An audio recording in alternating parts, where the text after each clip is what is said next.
yung gagawin nyo. Ah, yan pala. Akala ko yan. Cappuccino. Yan pala yung gagawin natin. Yung Yung yan, hindi latte. yan. Ay, yun. Akala ko nga yun. Ice latte. Yung una.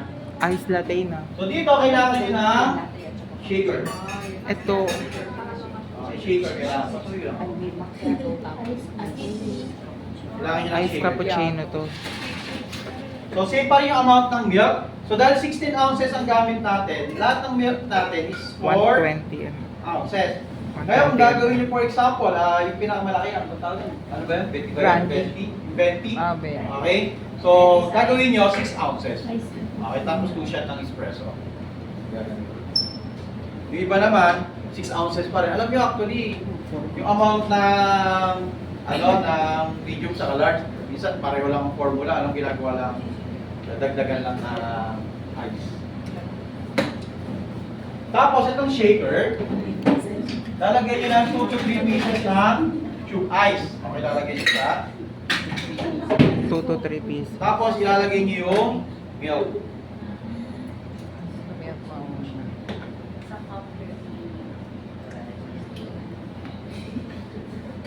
Ah, shake pa pala natin.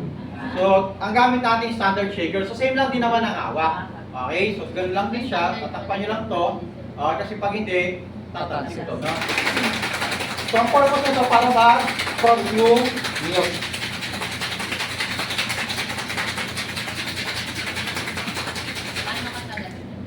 Hanggang sa magpapalit chill. Huwag lang nakaramdam lang kayo ng lamig. Okay?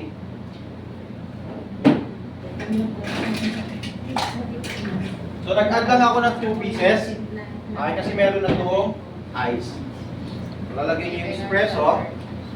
So, kahit ano naman po mauna, is either sugar syrup or espresso.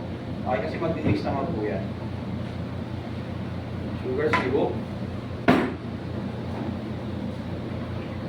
Okay, then, saka nyo ilalagay yung milk.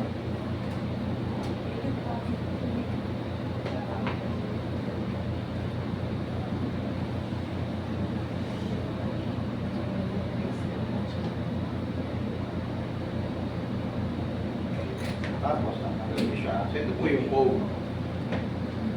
Okay. So, ang gagawin nyo, isi-swirl nyo yan, ibabump nyo para mag-pop yung bubbles.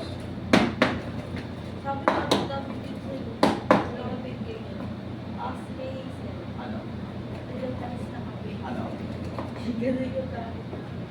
Jigger lang? Shot. Shot glass lang. Hindi mainit yun.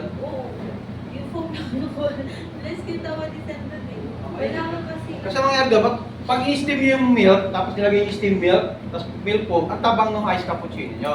Kasi, magme-melt yung ice, saka hindi siya ganun ka-cold. Okay, kasi nga, steam milk, hindi ini-steam ang milk pag ganito. Tapos lagay nyo lang siya daan.